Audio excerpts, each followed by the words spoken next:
さん、こんにちは。この動画をご覧いただきましてありがとうございます。この動画は、10月23日にちに行われました、3カ国、フィンランドと、デンマークと日本の、3カ国をオンラインに結びまして、シンポジウムを行われた、ものの収録をお届け、しております。題名が、へき地小規模校の、現状と教員養成の課題というふうになっておりまして、学研費のプロジェクトで、我々メンバーが現地視察も踏まえながらですね、この北欧の僻地の地域の教育ないしは教員養成の状況、加えて日本の同じように僻地小規模校の状況を踏まえて、今後どうあるべきかというあたりについて議論をしているものであります。この動画は、2つの、パートから、構成されておりまして、前半が、基調講演という形で、3名、日本、デンマーク、フィンランドという順番で、20分ぐらいの発表がございます。続きまして、さらに、コーディネーターを加えまして、パネルディスカッション、4名のパネルディスカッションで、1時間ほどのディスカッションという形になっております。どうぞ、ご覧いただきますようお願いいたします。では、本編に参ります。Thank you for taking the time out of your busy schedule today. I'm pleased to have the opportunity to hold this three-nation joint session today. I'd like to confirm who's attending today. Yeah. Yeah. All of my research team members are gathered here. Eriko, Yamabe, Katsura, Ichikawa, and Tetsuhito, Sakata. And I would also like to introduce two colleagues who are Christoph and Takumi. I still remember. Yes, thank you. じゃあ最初に私からのプレゼントということでお願いします。I'm Hisashi Fusei, 信州ユニバーシティ。私からは日本の僻地小規模校の現状と教員養成の課題というテーマでお話ししたいと思います。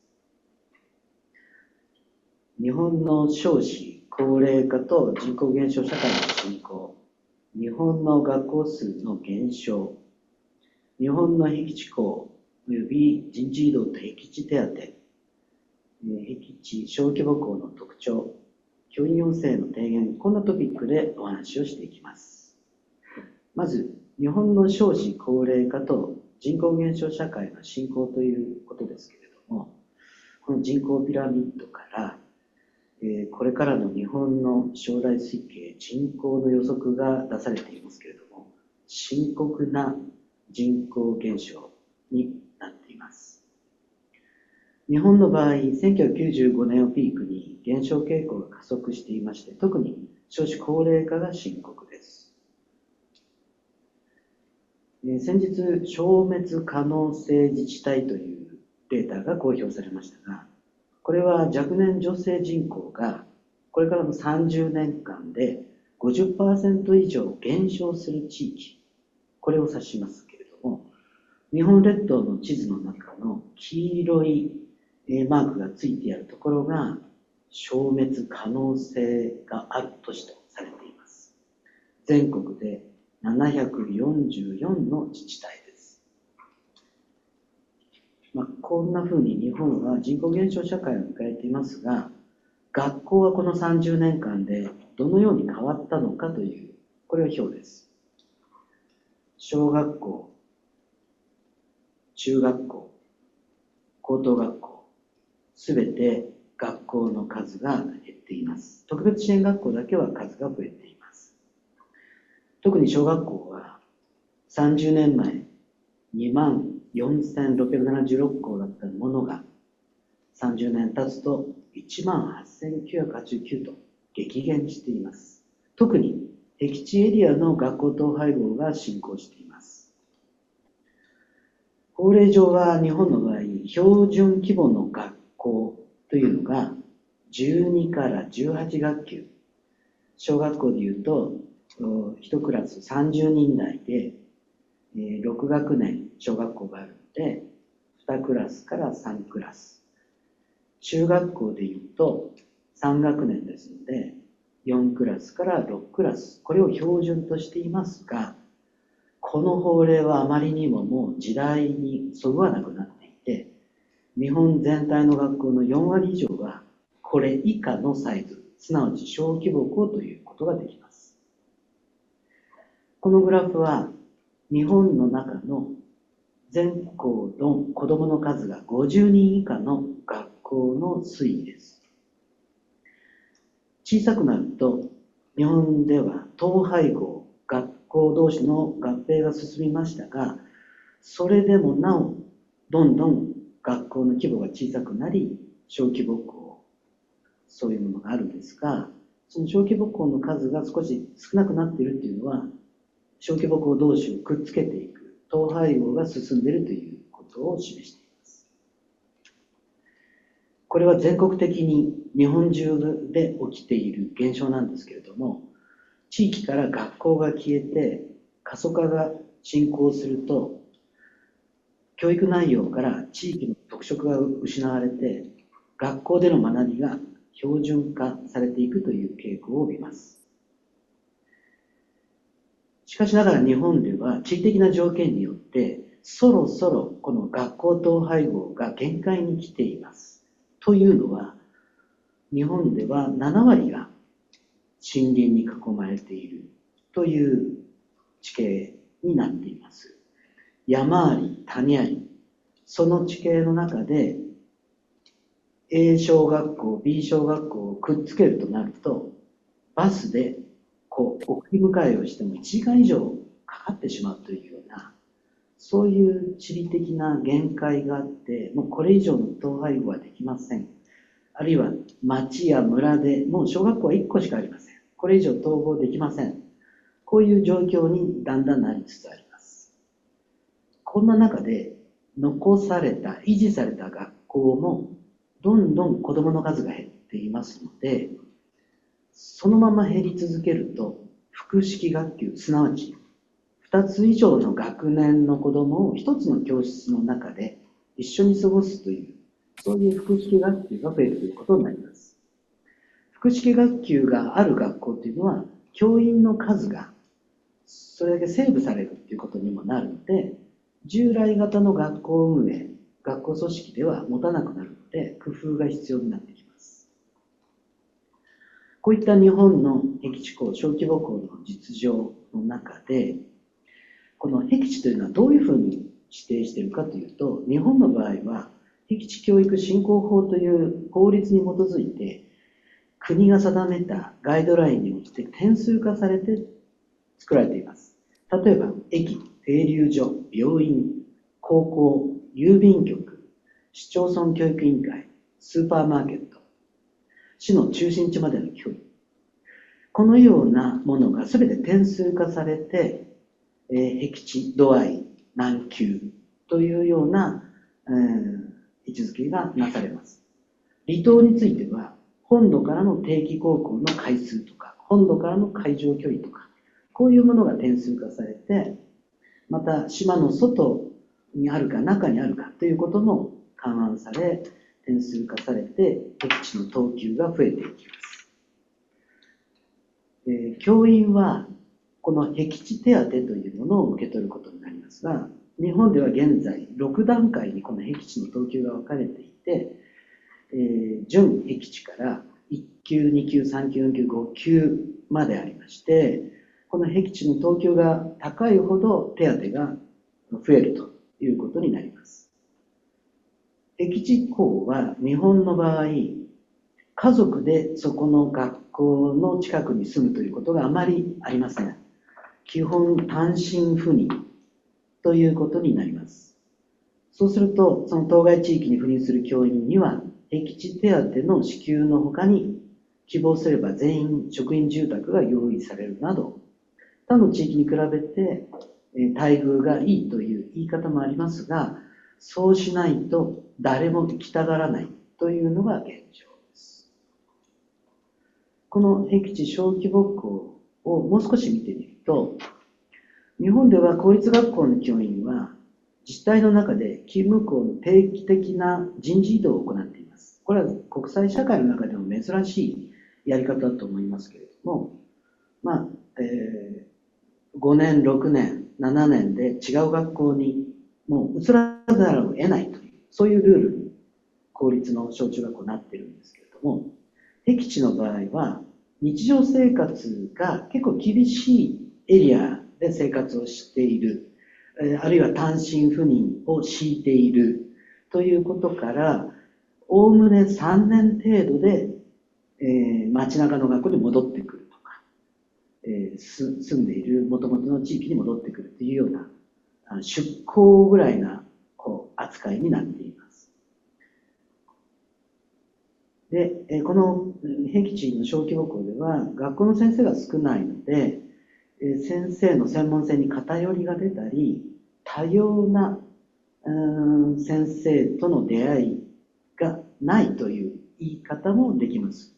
一方で、町場の学校、都会の学校にはない、とても豊かな地域資源や人材に恵まれていまして、地域での体験活動の機会や、学校のことなら協力してくれるという地域の人たちがたくさん、そういう人材に恵まれているというエリアでもあります。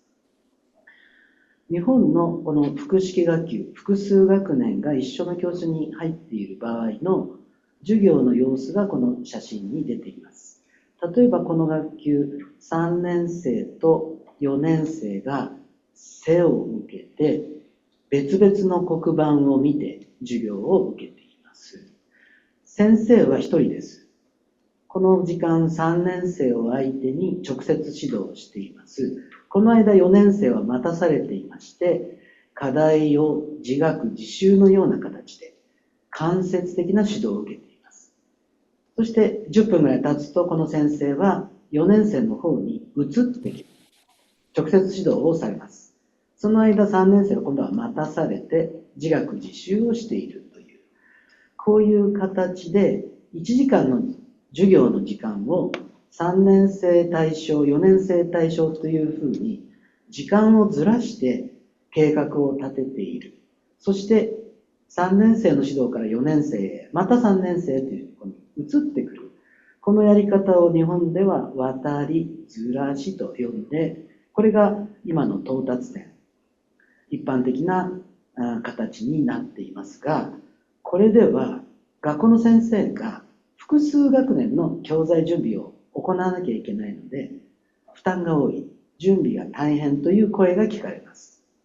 そして直接指導と間接指導を順番に交代で指導するものですから、1時間の時間の使い方が窮屈になり、予定されていた内容が進まないという声をよく聞くことになります。これが現状の日本の複式学級を持つ学校の到達点になっています。これは少しこれから変えていかなきゃならないなと私自身は思っているところですが、しかしながらへき地小規模校にはかなり数々のメリットがあります。例えば遠隔地小規模校では地域の自然環境や伝統文化、これを生かした体験学習がとても豊かに計画されていて、子どもたちはそういう貴重な体験がたくさんできています。それから、同じ学年の子が30人集まる大きな学校なんかでは、同じ学年で、足並みを揃えていくので、競争原理が働きますよね。で、優劣の意識みたいなものも、芽生えてしまうわけですけど、この小規模校の少人数の複数学年が混在している学級では、多様性の中での協調性を育む可能性が高いと有識者が指摘しています。まさに子どもたちの様子を見ていてもそうなっています。小規模校は今後ますます進化する遠隔教育や AR、VR などの AI 技術を活用した教授法にもスムーズに移行しやすいと指摘されています。教室に3人しかいない、5人しかいない。なので、VR ゴーグルは使い放題。パソコンも使い放題。しかし、クラスに30人もいると、相手の学校とオンラインで更新をしたいと言っても順番待ち。あまり効率が良くないということですね。そんな良さはまだまだたくさんあるんですけれども、だんだんこの生き残りが厳しくなってきた僻地小規模校、生き残りのためにいくつかアイデアを出しています。その一つが小規模特任校制度というものです。日本の学校は学生を敷いている地域がほとんどです。一部に自由選択できる自治体もあるんですけれども、基本は住所でもって教育委員会があなたのお子さんは第一小学校、あなたのお子さんは第二中学校という指定されています。この指定を取っ払ってなくして自由に、通うことができる制度を認めているのがこの小規模校に与えられている特任制度です。なので、例えば長野市に住所があれば、このケビン小学校に、エントリーをして通うことができる。どんなに遠くても親御さんが送り迎えをしたり、バスを使ったり来られればいいですよという。なぜそういうふうになるかというと、この小規模校、僻地小規模校にはとても魅力があるからですね。街中の大きな学校では人間関係うまくいかなかった、いじめられていた、学校に行けなかった、不登校になってしまった。あるいは何か自分の存在感が感じられない、自己肯定感が下がっていた、そういう子どもたちが小さな小さな学校で毎日が自分の出番がある。自己肯定感が高まっていくような学校に来ることによって生き返っていく、元気になっていくという症例がたくさん報告されているんですね。そんなわけで小規模特任校に、子どもたちがいろんなところから集まってくるということで、この学校をなんとか維持していこうと、こういう市町村がいくつもあります。ただし、どちらかというと街中の大きな学校で不適応とかうまくいかなかった、あるいは、学校に行きたくなくなってしまったという少しメンタルに難しさを抱えている子たちもここには、合流してくるので、学校としてはいろいろな配慮が必要になってきます。もう一つが山村留学制度というものです。これは都市部の子どもたちが一定期間山村や過疎地域で生活しながら通う制度で、自然豊かな環境での体験学習などを求める、そういうご家庭本人の積極的な意思で、一定期間こういう僻地小規模校に在学するという、そんな制度です。これらの制度は過疎地域の教育資源を生かしながら都市部と地方の交流を促進する取り組みとして注目されています。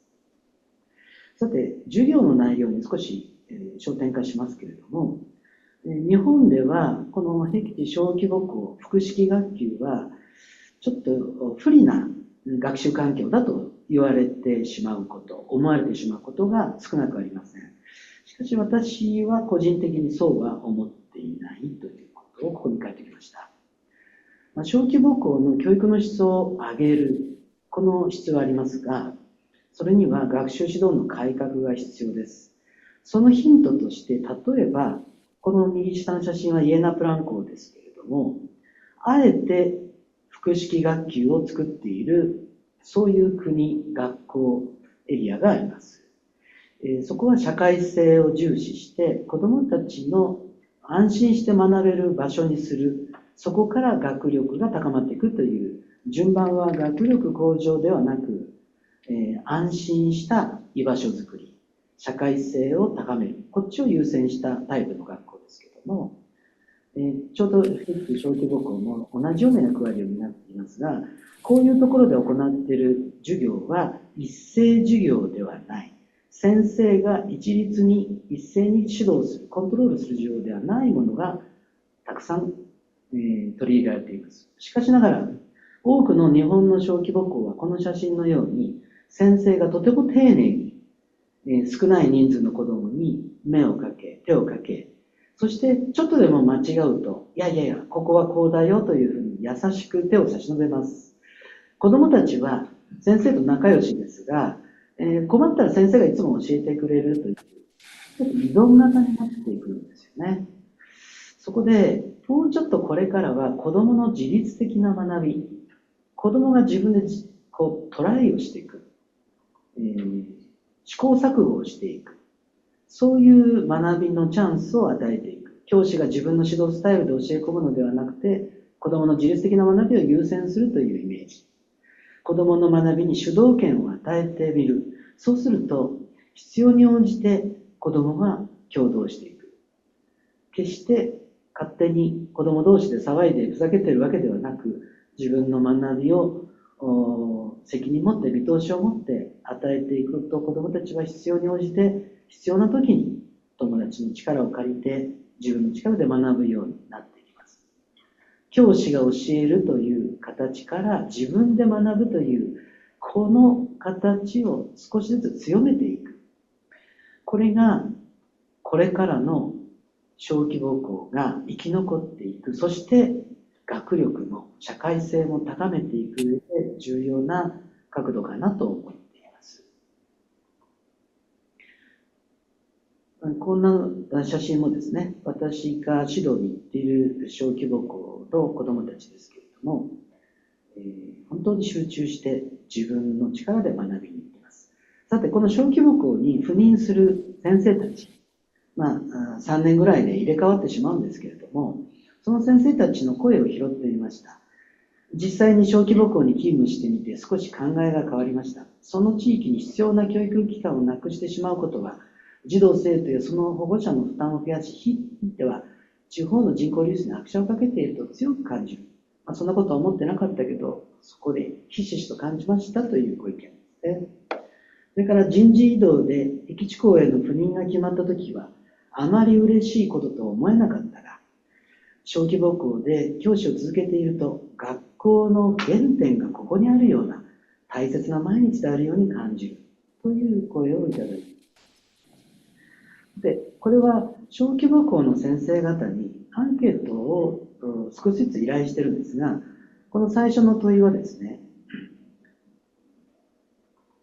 幼少期から同じメンバーとずっと過ごしていると、人間関係固定化して、学びも固定化するではないでしょうかみたいなことを聞くとですね、日本の先生は少し同意する、全く同意するで6割なんですね。それに対してフィンランドの先生、ニュージーランドの小規模校の先生方は全く意見が違っていて、同意しない、あまり同意しないで 75% を超えていたんです。それから次の質問は、医学年混合方式での授業は準備が大変だというような日本でよく聞かれるものなんですが、これに対して日本の先生たちの回答は少し同意する、全く同意するで6割。でも、フィンランド、ニュージーランドの小規模校の先生は全く同意しない、あまり同意しないで8割を超えている。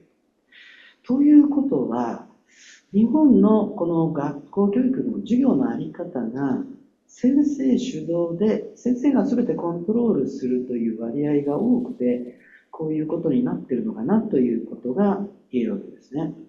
一斉授業を前提に考え、教室の全員を対象に同時進行で授業を進める意識が強いという日本の先生方が、小規模校、少人数学校での学校生活は子どもの社会性、学力を高める上で不利だと考える傾向が強い。実際は学力低くないんですけれども、そういうイメージを持っているということですね。日本の小規模校の先生は授業づくりや公文書において、教員の人数が少ないことをデメリットに挙げる傾向が強いんですけれども、これは町場の大きな学校でやってた教員の役割分担、学校のシステム、それをそのまま小規模校でも同じように係を作って同じような分担ってやる、そういう学校の先生たちはこんな声になってくるんですよね。こういう結果を見ると、教育を福祉的に捉えるフィンランドのような北欧と、教育が競争原理に基づく能力主義的な性格を帯びる日本とでは、僻地小規模校の教育に関する捉え方に差があるかなというふうに思っています。これからの複式学級の学習指導について、教員養成では、ほとんどの日本の国立大学の教育学部では扱っていませんが、北海道教育大学や一部の大学で複式あるいは小規模校、へき地教育ということを、扱っていますが、圧倒的に少ないです。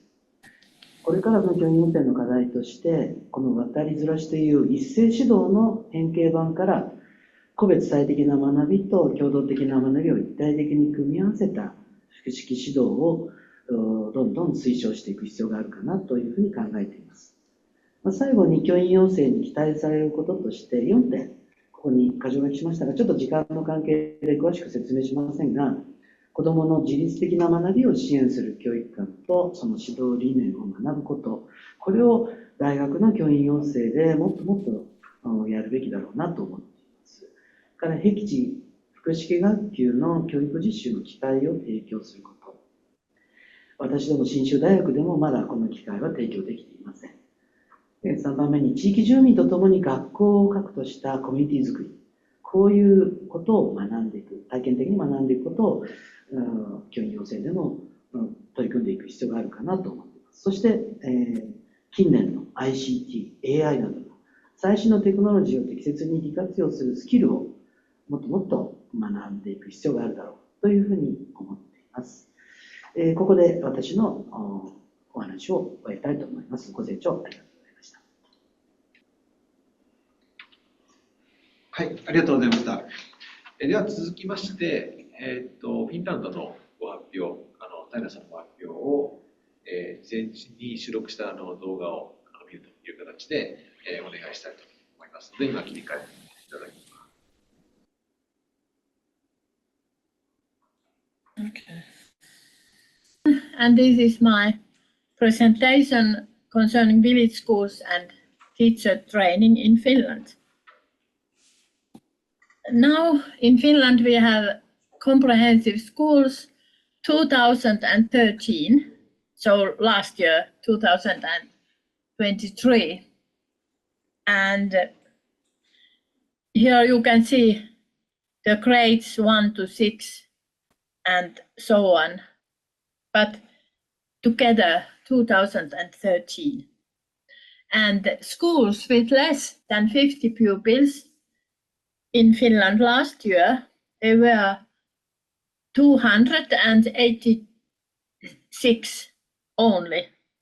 And with 1 to 19 pupils, there were 34. And pupils from 20 to 49 pupils, there were 250. So not so many anymore. The status of village school in Finland is not so good anymore.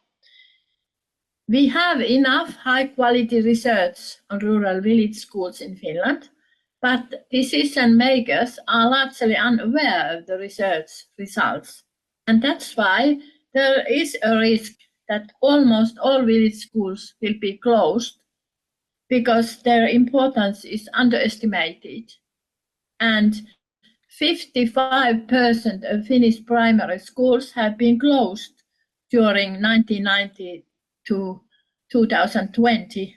And especially village schools, we had 1,279 and now only 323. Of course, we have here in Finland also the population decline, and so more and more school consolidations. But without renewing the current approach, at least sparsely populated rural areas are in danger of disappearing. So the politics nowadays, it's the idealization of greatness. And we can see that the schools with more than 1,000 pupils we have now them more and than before compared to only at the beginning of the millennium. And we had then 13, but now we have 9 so big schools over 1,000 pupils. Multi-grade schools, multi-grade teachers, and children learning in multi-graded settings operate at the margins. That's a very big pity. And they are largely invisible to those who plan, manage, and fund education systems, as also Little points out. So, what skills do teachers need today when they want to be classroom teacher in Finland? Nowadays, Finland is committed to inclusive education in all schools, and Finland is committed with many international agreements as UNESCO, Basic Education Act, Constitution of Finland, and so on. And inclusion means the ways in which the school and learning environment can meet the needs of all types of pupils by supporting them and ensuring that they have equal opportunities to participate. And it is the responsibility of the educator to create an inclusive school. So that means that every teacher should follow inclusive principles, and every teacher should understand what does it mean. And also that kind of skills that 21st century skills are. Teachers need that kind of skills as active learning, specific optimization. And this is more about connecting and using information and moving towards skills and behaviors rather than knowledge. Now, what are the tasks of the profession of village school teacher or principal? Because in small schools, headmasters usually work teaching and also doing at the same time the leading of the school, because schools are so small. But not all these schools have their own headmasters nowadays. And this is no good, because then the school is not developing so much as before. But if you work as a teacher and a headmaster at the same time, then you have the same task as in bigger school: pedagogical management and general administration management.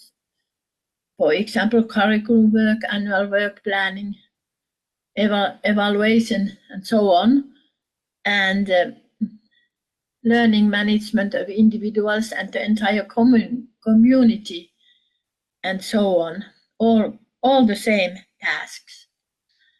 Now, what are the challenges, problems in the teacher training? In Finland, the Ministry of Education and Culture highlights that academic and research-based approaches, a master's degree in education, are undeniable strengths of Finnish teacher education. And teachers' work is an intellectual practice, combining knowledge and understanding with practical skills. Yes, that is true. We are proud of that our teachers are all masters. But yet studies still show how university education has not adequately prepared teachers for working in village schools and the rural context.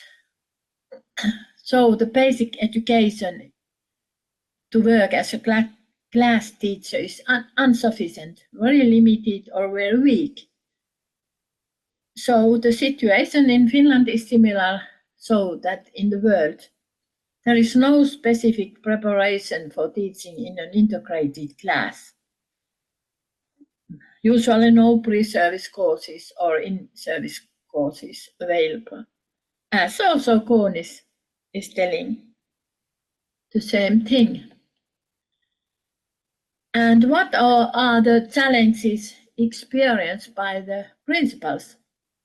Principals themselves say that new curriculum here in Finland, we have now new curriculum and the fulfillment of its objectives, making a reading order, finding enough time for everyone. There is the thoughts written from principals. What do they think? For example, when planning, it is necessary to evaluate the subject to be taught and recognizing the difference between pupils, knowing the pupil, and so on. And what in teacher education, what is needed to be changed?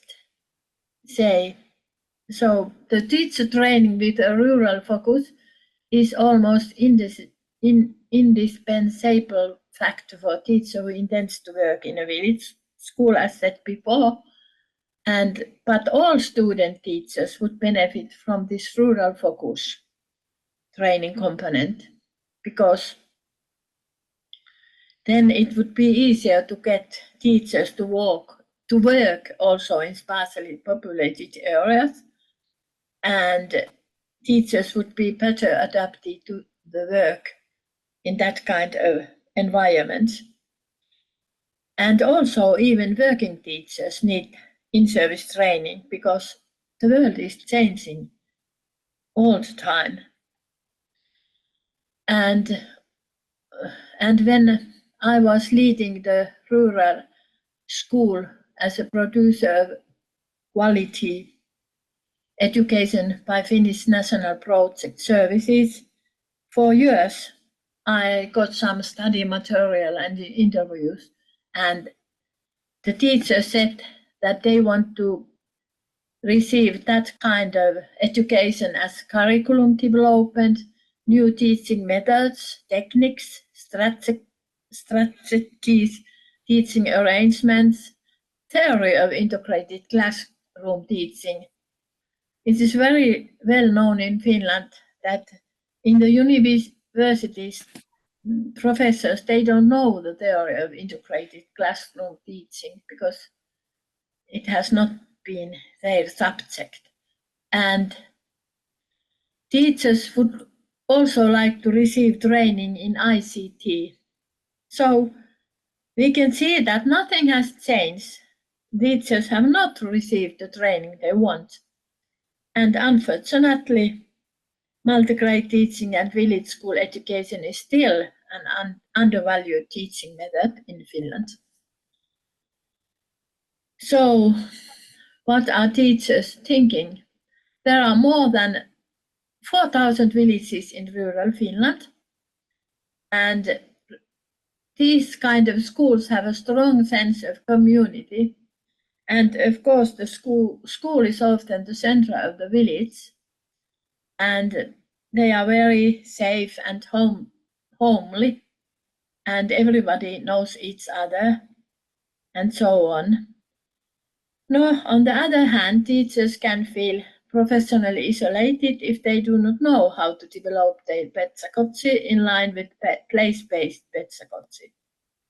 And a shortage of staff can also cause problems in staff relations and school functioning. So, what are the up-to-date specific needs for teacher training? We think that inclusion would apply to all class teachers. Now it is only for special education teachers. Freedom to learn is best for the pupil, who can get the information that suits his or her own knowledge structure in the compound classes. And teachers should be more aware of high-quality teaching practices, such as use of individual work plans and peer teaching. And teacher education should increase the potential and effectiveness of multi-grade teaching and cultivate it in the curriculum. This would help also teachers to optimize pupil learning in in all kinds of classes. After all, teachers trained in multi-graded teaching can easily transfer their skills to either a multi-graded or monograded setting. And teachers also need to be supported in their efforts to develop different teaching approaches and to increase their freedom of choice and flexibility as the pupils. And I personally think that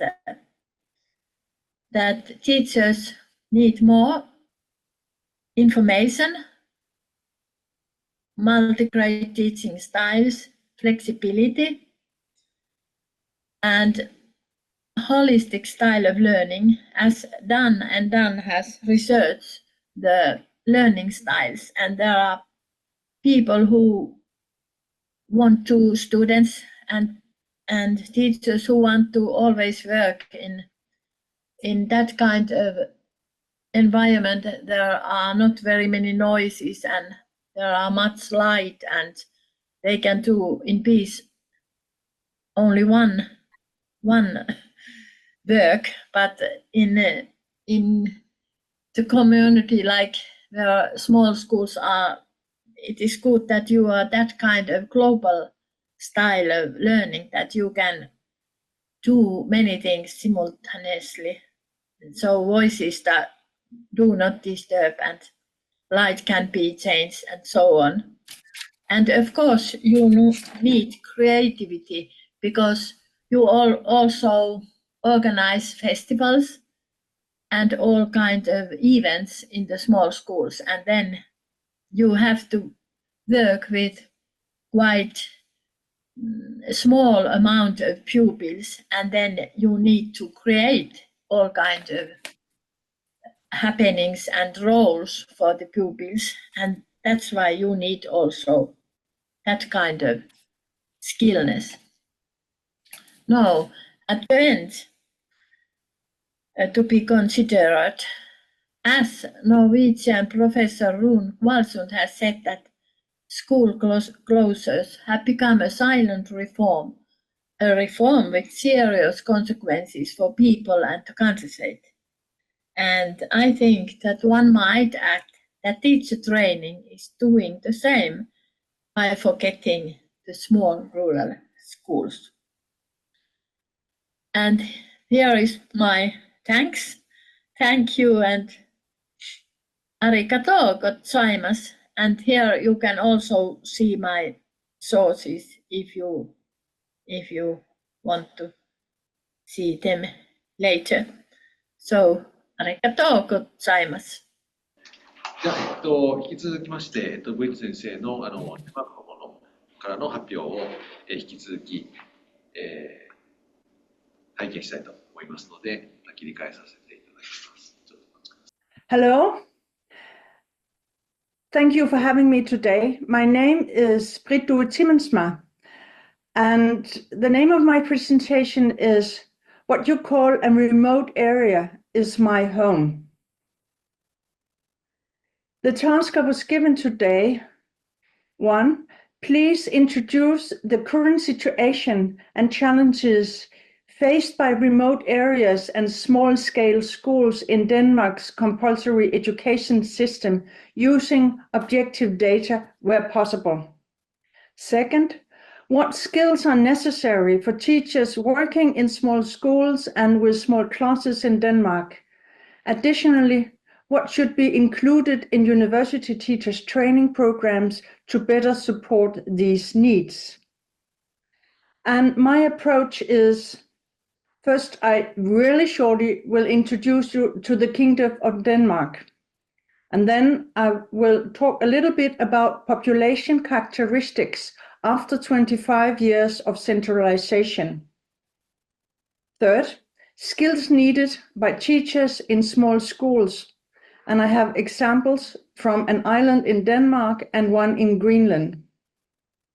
Fourth, freedom for teachers to interpret the national guidelines, or what you probably would call curriculum. We don't have a curriculum, but goals.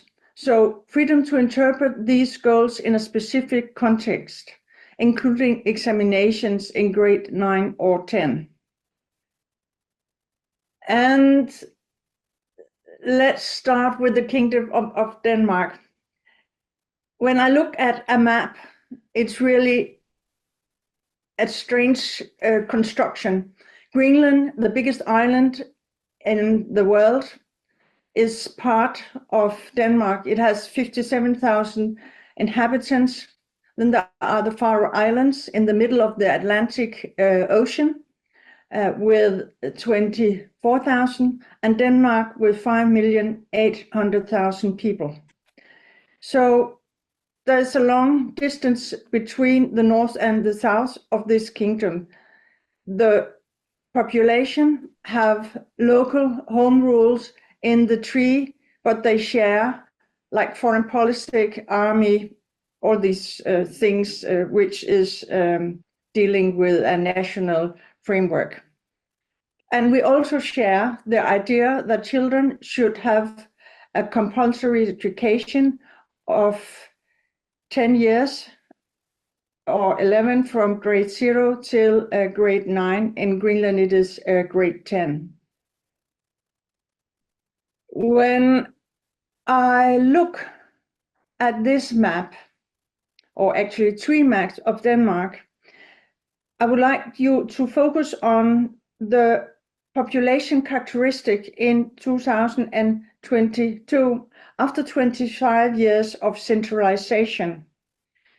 On the left side, you have the map indicating where there has been an increase in upper class and middle class people, and that is in the 4 urban centers, where you also have universities, you have public administration, you have all these functions which require a higher education. They used to be much more spread all over the country in the smaller towns, but due to centralization, these functions has been centralized. If you look at the map in the middle, it indicates that the working class people have moved out of the centers and more into the rural area. And basically because of housing prices, it's impossible to buy a house. So there are much less people from the working class in the centers, in the 4 centers, than there used to be. And on the right map, you have a map indicating that there has been an increase of people outside the labor market in specific areas. And especially here on this island, there are a lot of, but all these places here, you have a lot of people outside the labor market. And our island, the little Danish island where I'm going to talk on, it's from here. So the change of, you can say the change throughout the last 25 years has been radical, and it means we have a less mixed population.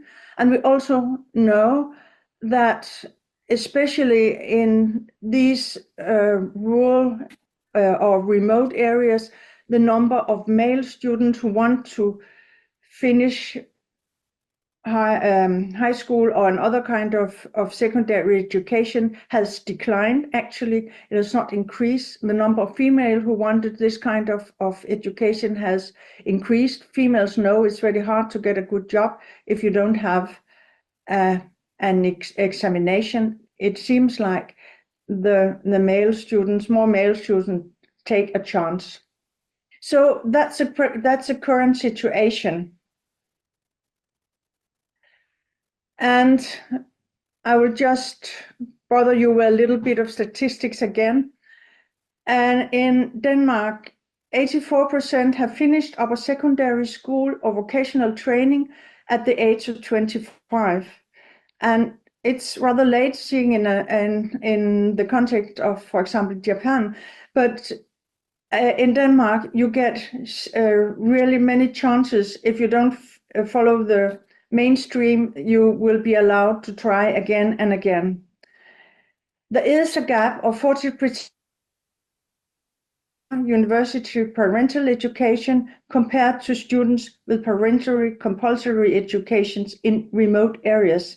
So if your parents are well educated, there's a better chance that you would be it yourself. Before moving on, I need to comment on the word or the concept remote areas in a Danish context. It's not understood as neutral.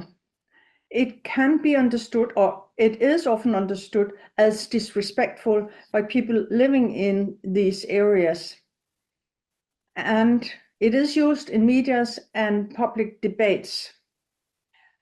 A positive alternative used by people living in remote areas would be waterfront Denmark, resource Denmark, producting Denmark. The two words are pointing to the fact that the skilled labor is mostly located outside the city centers, and they are understood as the one being productive. There are also more neutral concepts like rural area, and it might be understood as old-fashioned or a little formal. So I'm not sure I have an alternative to remote area, but I just needed to point out that choose your concept depending on with whom you're talking.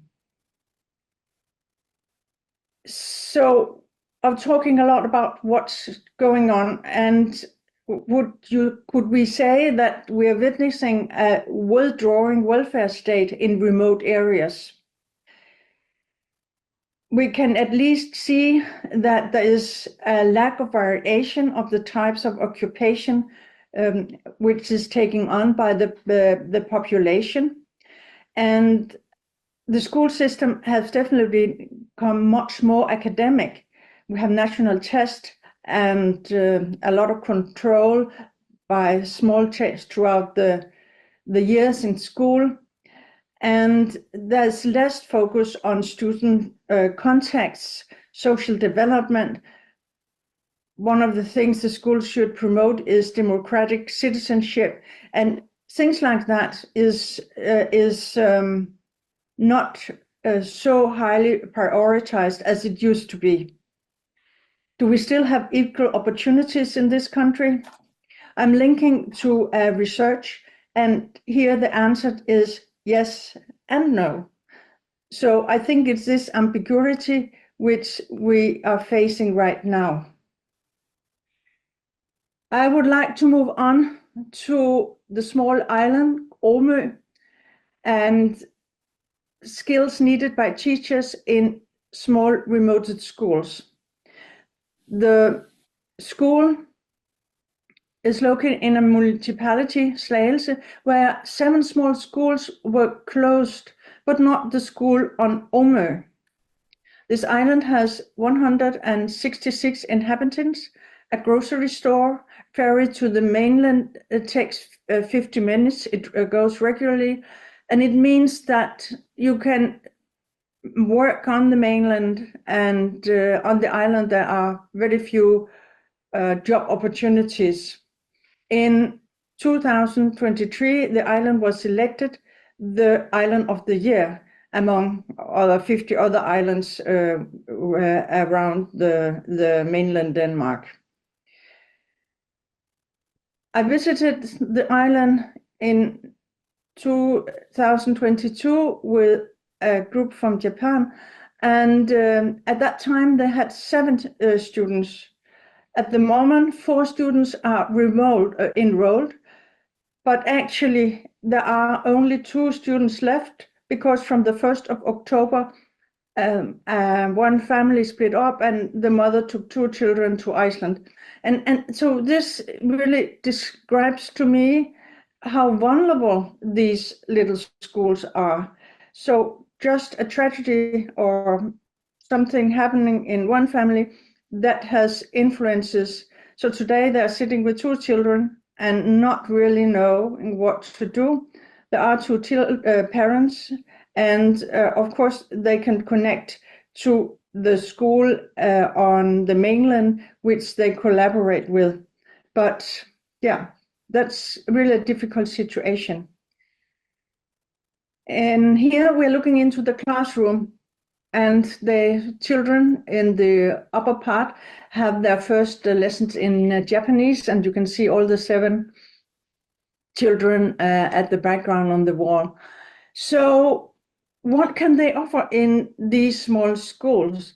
Well, co-ed classes, of course, and differentiation and peer training. And they can also link knowledge to life on the island. They can make incursions to interact with the local community, which is really regarded as really important. And one of the things they also mentioned to me is our children will have an overload of knowledge for their age. So when they move to the mainland, the student can focus on social skills. They just know more. And starting with the local community, for example, the local windmills or the local weather. The weather to me is an obvious example.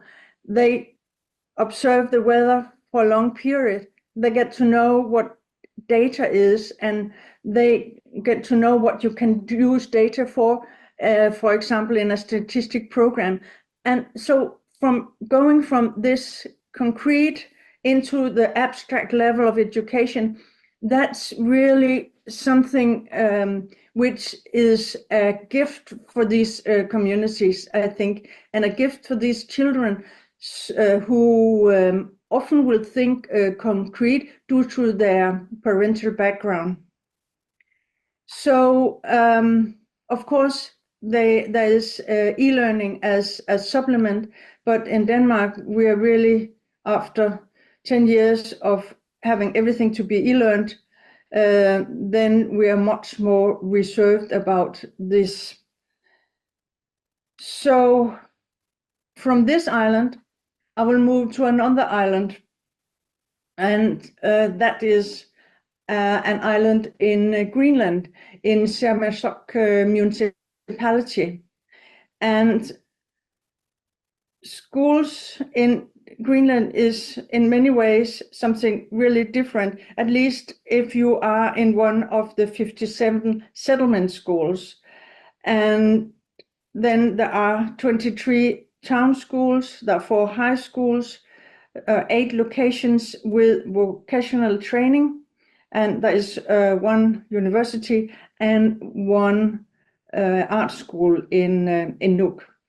And so there are a lot of learning opportunities, and luckily there now is also an internet which has become much more stable, because these communities, they are really isolated in the winter. The sea is frozen and there's only helicopters, and sometimes the weather is really bad and the costs are tremendous.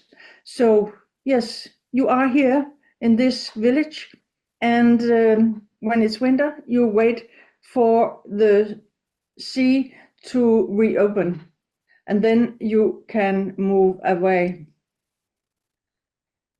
And if I also can introduce a little bit of statistic here, approximately 45% of an annual cohort will finish either vocational or high school.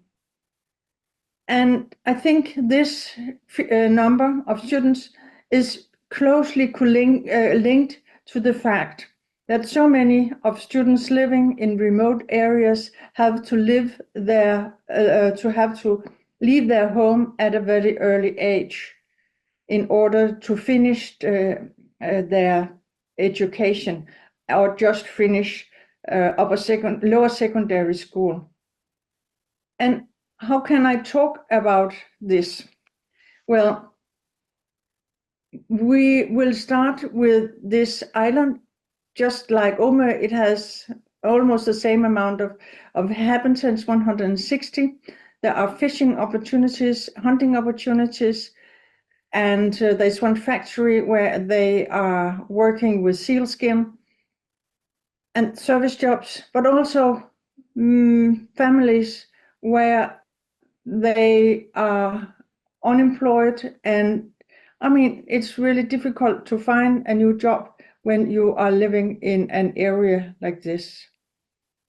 There used to be an important fishing area, but the fish has moved due to the global change of ocean temperatures and so forth.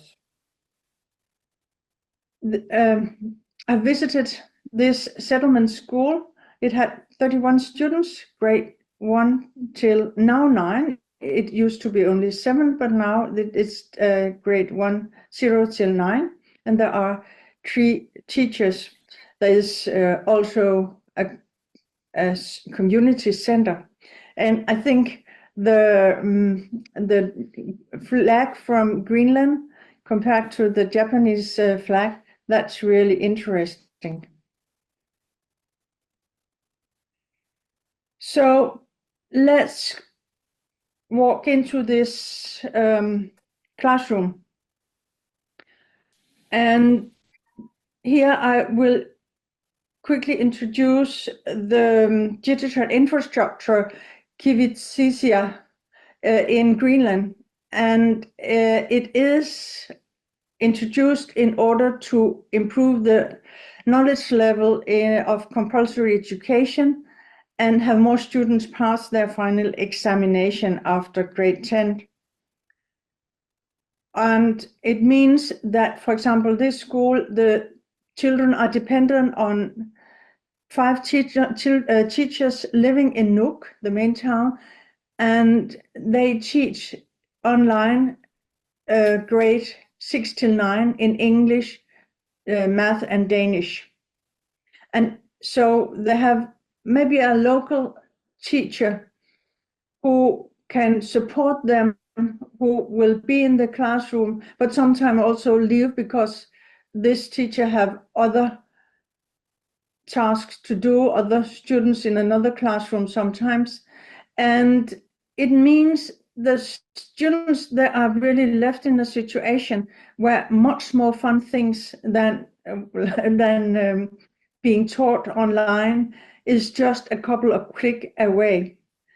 And Anders Øgaard, a researcher from Greenland University, who helped us along, has phrased it in this way: giving responsibility to pupils and pointing to their personal development can be viewed as a sanctioning and disciplining in a post-industrial society, replacing the surveillance and physical obedience connected to schooling in industrial society. So here you have to learn to control yourself if you want to learn something. And that is hard when you are a teenager or just a child. And I think that is what we see in the numbers who actually manage to pass upper secondary or vocational school. When I was looking at the statistic, I thought, how can I present this in a more gentle way? And I contacted Charlotte Lackitz. She's a great photographer, and she has allowed me to use these pictures which I'm linking to. And she writes, the seven years after I graduated high school, I went back to school. I spent 10 days following the new student at campus Kuljalik in Qaqortoq, South Greenland. And if you press the link, you will see that these students, they have to leave their home. There are pictures of their families, and also the youngest are 16 and the oldest are 40 maybe. And these young people, they have left their home, maybe they have families, to start on secondary, upper secondary education or vocational education, and many might drop out. But when I'm looking out of this window, I really understand how hard it must be for these people to leave their home and yes, be in a place far away from home and have to study there from sometimes a very early age. So, fourth, freedom for teachers to interpret the national guidelines in a specific context.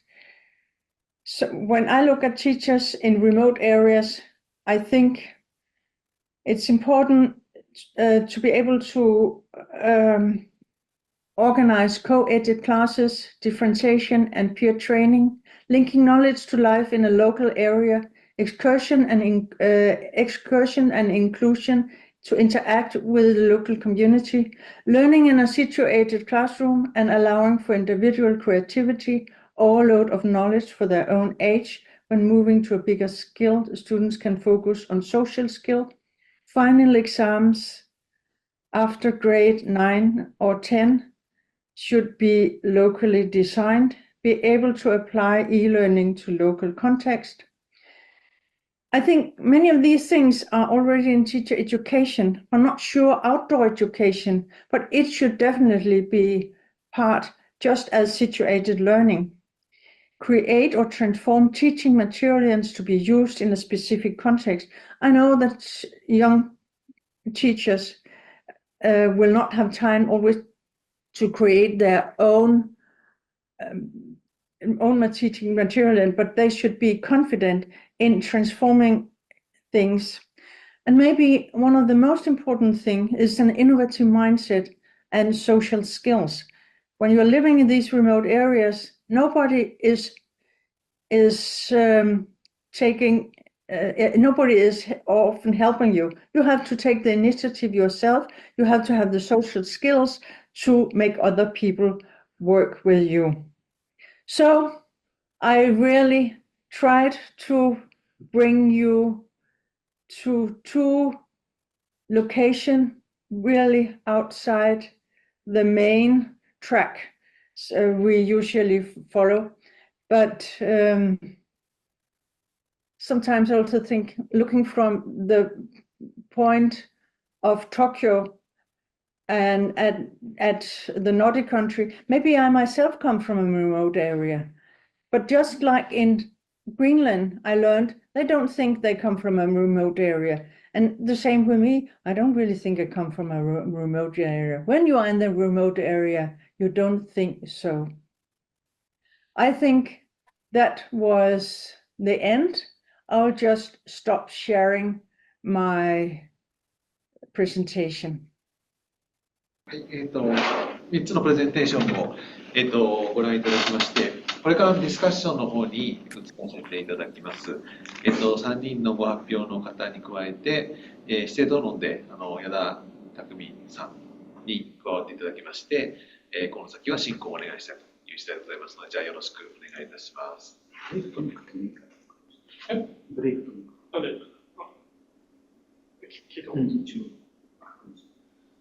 Dana and Britt, is it okay to continue our discussion from now?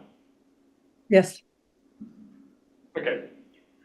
So thank you very much. I'm Takumi Yada. I'm from Finnish Institute for Education Research, which is located in Finland. Thank you very much for the interesting, not only interesting, but also the important presentation and information from Denmark and Finland and Japan.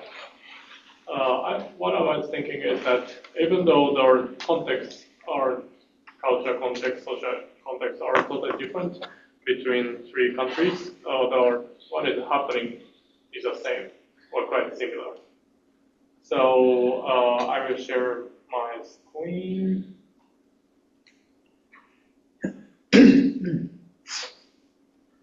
Yes. So today I would like to set the three discussion points. The first one is the required teacher skills. Three of you have already mentioned somehow the skills, but I would like to hear once again what is the required skill for teachers, and then this is related to the second discussion point, which is the strengths and the advantages of the small schools, rural schools. This is not only for teachers but also for the students. I would like to hear it again. This is because I think nowadays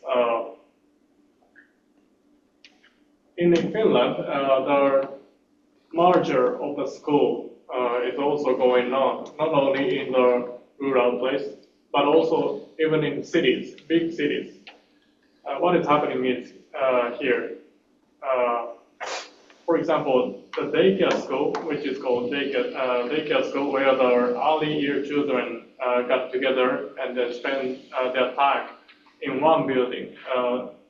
The municipalities and governments also they are making this kind of facilities quite a lot. So in the daycare school, the children from age 0 to around 9 or 7 or 8, they spend their time there. So from age 0 to 5, they go to daycare in the daycare school, and then the children at the age of 6, they go to preschool, and then from age 7, they go to their first grade in the daycare school. And then after a certain point, like our age 9, they move to the bigger school, which is called comprehensive school. So I think there are many, I assume that teachers are required the skills which is very in common with their skills in the small schools. So I would like to ask, what is the skills in common in the bigger school, and then what is the especially different skills from the bigger schools, which is needed for the teachers? Yes, and then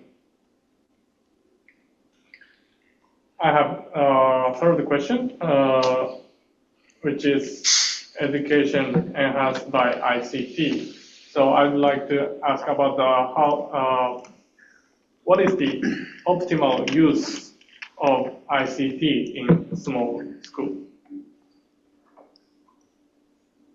Because, for example, in Japan, online high school or even in junior high school, lower secondary school is now getting prevalent. For example, this N high school, the name is N high school, not the abbreviation of certain high school, but this is like a formal school name, N high school. This is private high school, and this school has now around 30,000 students. And the students can choose fully online, or they can choose 1 day to 5 days schooling style. And then they have around 70 campuses all around Japan. And then they emphasize the individualized learning. And also they have club activities online, dancing club, politics, hobby activities, and investment club, or esports, art, or entrepreneurship club activities. So I'd like to ask about the opinion about this kind of schooling or ICT education. And then what do you think about the optimal use of ICT in small schools? Because this is quite touchy issue, because this might replace their education in rural areas. Yes. Yes, this is what I would like to ask. Thank you very much. So, who will answer first? So, maybe Aina, could you answer first? Okay, I think that the required skills for teachers, they were already there in our presentations. But for rural schools, you should know the theory of multi-grade teaching and know the teaching styles. So it shouldn't be a surprise when you go to teach in a little small school that there are more than one grade. Quite often it is so unknown for new teacher that it's unbelievable that they have no experience on it. So you should have some training for working in a small school with many grades. So do I answer all questions or only for this first one? Okay, so let's go with the first one first. So thank you very much. So Britt, next, please. Well, I would like to start with ICT. Okay. And I think it's just like in Greenland, it sounds really great. But I think that's basically if you are a politician. And now the researchers begin, we have had 10 years of ICT in Danish education systems. And now the researchers begin to bring information about the consequences of too much online learning, getting rid of books in the classroom and so forth. And it's definitely not nice. And the last 2 years, there has been a kind of getting back to books, back to traditional teaching material. And I know from teaching at Tsuru that Japanese schools have not the same tradition of using ICT in the classroom, but I think you haven't done the stupidities we've been doing. And that's great for you because now you have maybe a good chance to be better in using blended learning. And I really think if you use blended learning, you have synchron, the teacher in the classroom, you have synchronous, asynchronous, where the students are working with tasks and can help themselves and find things and so forth. Well, then you are in a much better position than when you, I mean, good luck for you with 35,000 students living all over the world. They pay a lot of money, but is that what is the purpose of schooling? To me, it's the interaction between ICT and the classroom teacher, the students. That's when it works. And we know that the Danish students are reading, their ability just to read a text and understand the text, to concentrate, it has absolutely declined over the last years. And I mean, there can be more reasons for that, but the use of screens in the classroom is really under suspicion. Yeah, thank you very much. So yeah, I have also heard that I think it's Sweden is going back to their paper and pencil mode for the learning, and then yeah, I understand the blended learning will be one option to enhance the learning effectiveness. Okay, thank you very much. So what about Japan? 質問の1。日本語ですね。自分の教え方と子どもの学びをコントロールするっていうモードから、子供をそういうふうにしすぎないで、子供も自分の力で学べるような、そういうマインドとスキルを育むような、そういうできるような、そういうものが。それっていうのは、日本、小さな学校、だけに特有のものなんですかね。ではないけど、まさに小さい学校が特に必要。そこでそういう力をつけた先生は大きな学校。逆にその小さな学校だけに必要なスキルっていうのはあるんですか？小さなだけ。うん。地域の人ね。地域のそういうのはちょっと街中ではあまり要求されないかもしれない。田舎ではできない人はどこ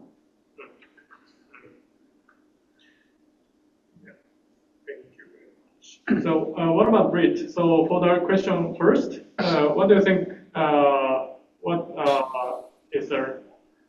What is needed for the teachers in small school?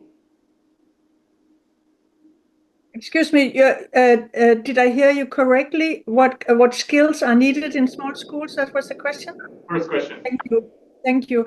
Well, I think what you need is already basically in the teacher education.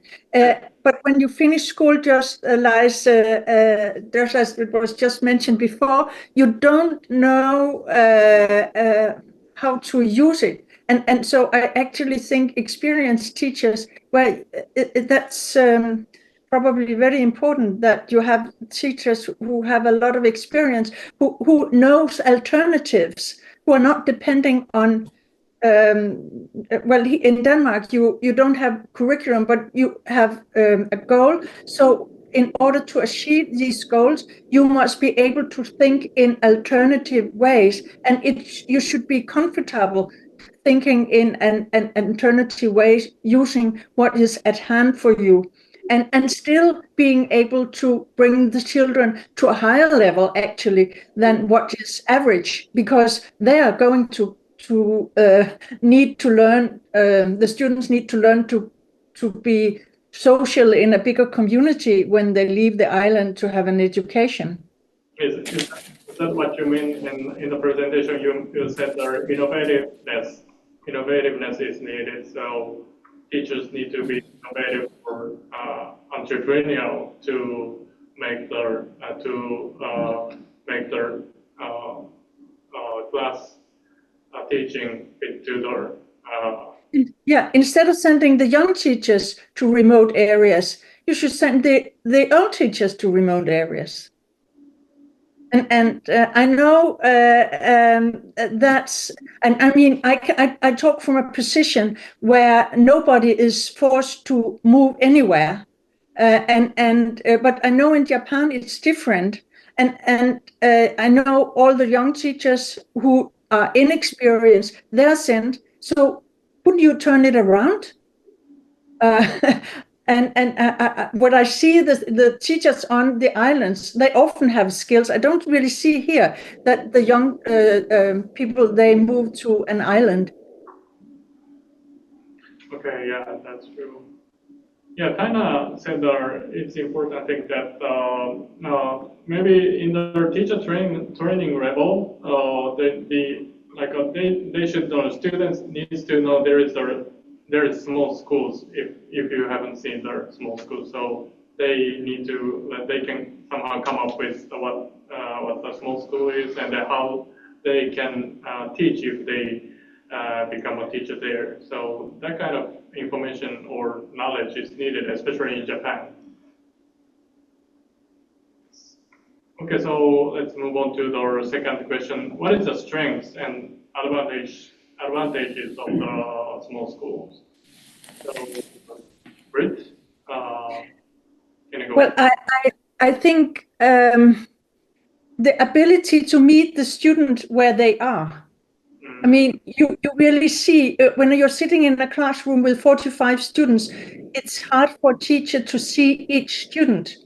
But here you see the needs of each student, and also students who need extra attention. You have got the time to support them in a way, and sometimes you will need knowledge about that, and therefore you are dependent on the municipality and how they can. So you're really dependent on the backup of the school system in the municipality to help students with all their needs. But to me, that's the greatest thing, and I guess that's what you are thinking of when you want to, in Japan, you suggest that you should move children from urban areas into rural areas, and I guess it's some of these things that you is that correctly understood? Yes, Kevin Agar explained that. Yeah. Yes, thank you very much. So, Taina, please. Yes, I think very much the same way that teaching there is a very holistic care for all pupils, and you have the possibility to know the child very well, because if you are the teacher there in Finland, you can be in the same school with the children, preschool and then 6 years. So you really get to know the child, and then you get to know the parents. Sometimes very spontaneous meetings and interact, and it's very easy. And then if some children have problems, you can very fast to help them, and perhaps the problems are not growing anymore. So because you know the child, that's the best thing of it. And of course, if you are a good teacher, and then of course it's very the fact that the size of a school is small, so the whole community is very safe, and everybody can feel good. And of course, the nature of the local environment and the closeness of the school yard to nature. So it's easy to go to the nature and have sport there and research everything and pick berries in Finland and so on. So it's very healthy life and not so difficult. So the atmosphere in the whole school is very, very good, and it's very different pedagogy than in bigger schools. And I think that people doesn't understand it correctly, that it is really different, and especially special children, they live better in smaller places and smaller schools, because they can feel that they can somehow take the whole area in their arms. That's not possible in the bigger schools. Yeah, thank you very much. So each student can get much support, and also they make a thick relationship between teacher and also, of course, their peers. And nature is near, so their well-being is like a high. Good. Thank you very much. What about Japan? Yeah. Most small schools have a higher level of well-being for both teachers and the children. Students, I think. Thank you. So yeah, Britta has already answered the third question. So let's go to the third question for the Japanese case. So what do you think about what is the optimal use of ICT in rural schools? Before that, Kevin has one question. フィンランドでは、そのピサの成績が下がったことなんかが背景にあって、行き過ぎた ICT 活用みたいなことが言われて、都市と本を買う予算が現場に投下されているっていう状況に今なり始めてるけど、これは過疎地の小規模校も同じように図書費が振り分けられたりとか、その僻地小規模校なんかも同じようにその ICT から紙の本とかそういうムーブメントが起きているのかどうか知りたい。Yeah, Kevin has a question to Finland, to Thailand. He asked that nowadays the result of PISA result in Finland is decreasing, and then because of that, the government or municipality somehow cuts their ICT use, and then or increase their paper-based thing like books to kind of coming back to their era like a paper and reading. So is it also happening also in the small schools, or it's not happening there, or is it true?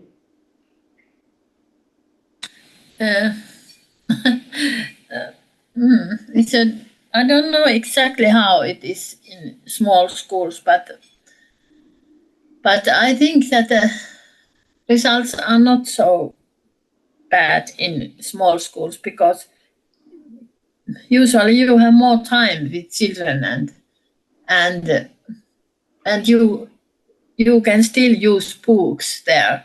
I think so, but yes, it is true that now we have the problem with the telephone with children, and they are always only looking something from the internet, and now it is forbidden in many schools. That I think it's a right thing to do that, but not all forbidden, because of course you must learn also, and you can learn it. So the teacher must decide more. So, but I think for not so very small children, that's not so big problem as the children who are at the secondary school. I think there's the bigger problem. And besides, for 15 years old, so in small schools, they are younger.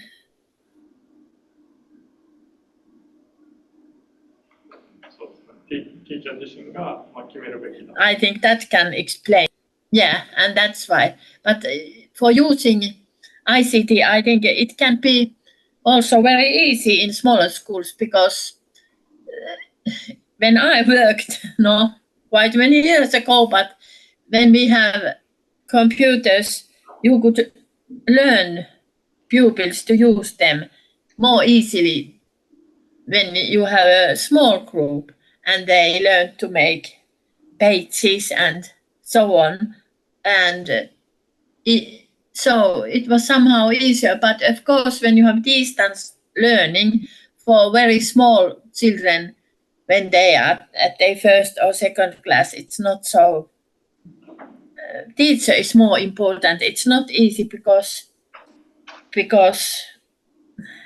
that needs so much time to only sit and listen and so on. But for older pupils, perhaps when you want to learn Spanish or some other language and the teacher cannot speak that, then perhaps you can have some hours by distant learning. But always you have to have also assistant or teacher by your side, so you can leave children alone with distant teacher in the classroom. So of course it can help, but you really must plan how you can organize it.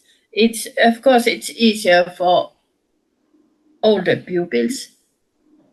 But there are also advantages in the small schools because they can learn perhaps more, but also problems. Yeah, you answered already the question number 3, and then it sounds really Finnish to me because there are always the Finnish teachers, they themselves should take initiatives for their teaching. So that is right. その ICT の、使用に、図書の使用については、あまりわからないというところが現状ですね。で、先生自身が ICT の使い方っていうのを決めるべきだっていう、そういうフィンランドの、教員の専門性っていうのを強調した、回答があります。で、日本の、ICT についてはどうですか？日本全体のっていうことはなかなか言えないけども、過疎地小規模校についてすると、今、行政も含めて積極的に利用することになっていて、でこの目覚ましい AI 生成 AI の技術がちょっと対応しきれてないかもしれないけれども、私自身もプロジェクトで北海道の学校と長野の学校をつないだり、そういうことがかなり日常化されている。でもオンラインでやれているように。これがニュージーランドだと時差が少ないので、こういうことは積極的に、特に小学校で今まで限界だったとか、今までデメリットだったという部分を乗り越える可能性があるので、積極的にやるようになっていく方向だろうと。ただ、その危険なもの、リテラシーも同時に学んでいくことがある。はい、Thank you very much. So I think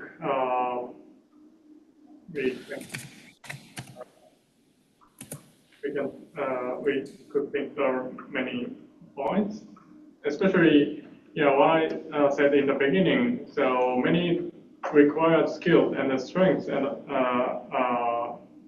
many like a teacher's skill required is quite in common with the teachers in the other schools. For example, they need to collaborate each other, especially in the Taina said the multi-grade class. They may exchange their grade from the lower grade or upper grade, and then social skills also needed, also emphasized, and local knowledge is also important, not only in the rural area, but also the other cities. They have also characteristics. And then innovation is also like consistent with the autonomy teacher, autonomy or initiatives, creativeness. Yes. And also e-learning is so we cannot avoid from now. So Kevin mentioned that AI is approaching quite harshly. So we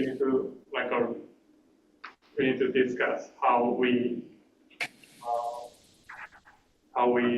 kind of manage to use AI technology. So our discussion is now like our approaching to the end, but I would like to ask some other question from our colleagues. So do you have any questions? Okay, so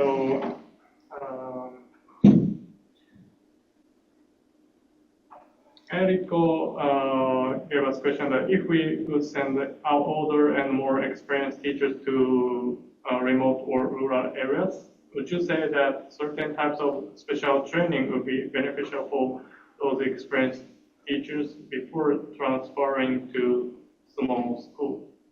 If so, what would that training look like? So who can answer this question? Would be Grit. Can you answer this? I'm afraid there's so much echo on your voice. So could you please repeat it? If we would send older or more experienced teachers to. So what did you say? Can you see it in the chat? There is. Oh yeah. Yes. Yes. Yeah.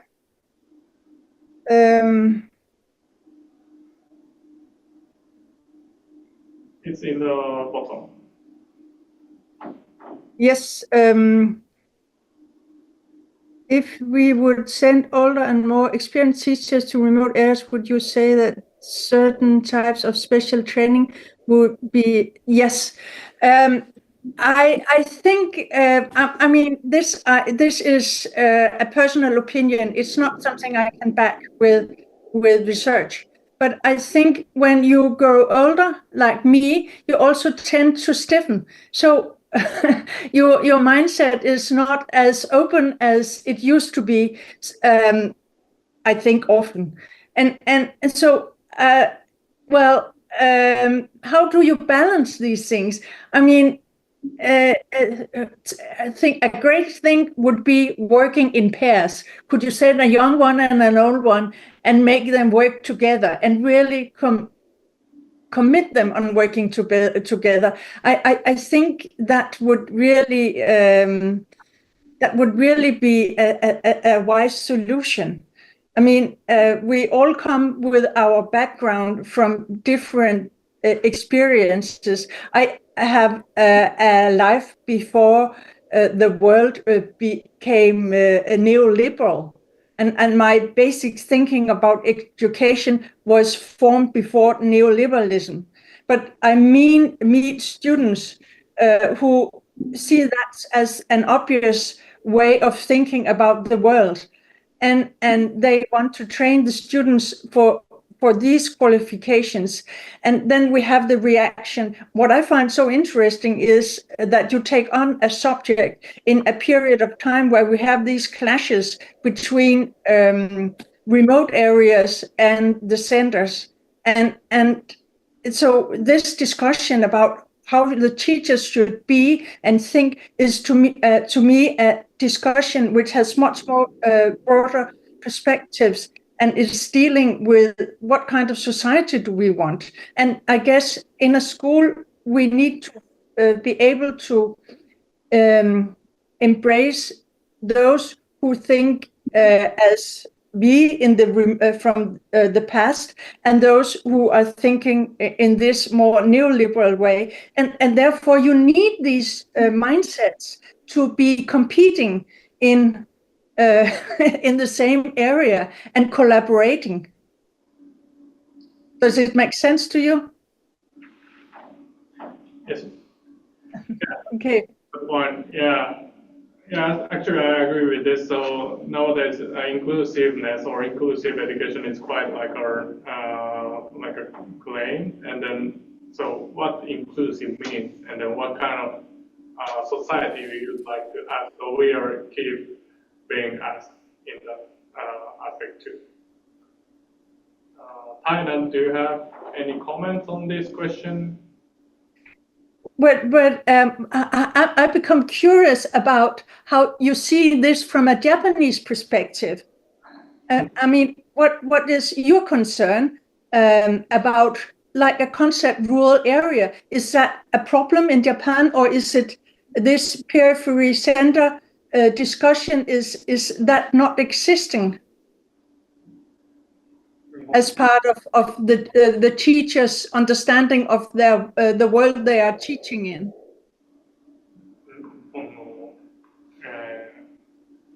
日本のこれ難しいんですけど、日本はその地方の僻地校に対してどのような、なんていうんですかね、その展望を持っている、どういう価値観を持って、例えばネオリベラルリズム的にはもうクローズした方がいいわけじゃないですか。効率化はする。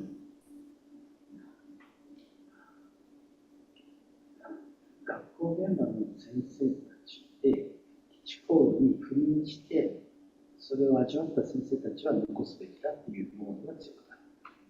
It's quite depending on the people. We have also harsh discussion between people or political party levels. But at the teacher level, if you go to the rural schools as a teacher, they almost all of them said that they need to retain the school there. 経験がない先生たちは、それは旧体効果も悪いだし、不便だから、どんどん退学した方がいいんじゃないっていう人たちが。If you don't have any experience of small school, they tend to have the opinion that the small school should be closed because of their budget or costs. So it's quite depending on their experience. So I think the teacher education now is quite important in that aspect.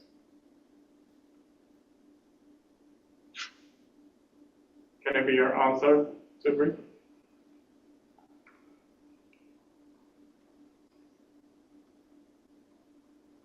So if you would send some teachers to remote or rural areas, I think that you should tell them first that it's very usual that teachers don't like multi-grade teaching. We know that already because they haven't got any experience or theory of that kind of teaching. And we also know that some people, after they have taught there in multi-grade grades, they have learned to like them because they can also win time because the children already know the habits, how to work at schools, and they also can learn things from the older grade. So it's not only a burden for teachers, it's also winning the time somehow. So teachers in Finland, they say when they have experiences of teaching there, and they know that children can learn very much from each other. It's not always teacher who can help them. The older pupil from the higher grade can help them, and teacher is only watching. Oh, you could tell them better or teach that better to the younger one than I could. So I think also parents are thinking the same way. They don't know what are the good points of multi-grade classes. So we should tell them and write them and all kind of habits to tell that. It's very good style of learning and people will get more social skills. And we need those kind of skills in the future world. I don't know if you asked about inclusion, but I answered to that question. So please ask once more if you want some about inclusion. No. It's okay. Okay, that's good. Yeah. Thank you very much. そうですね。このあたりで他に大丈夫。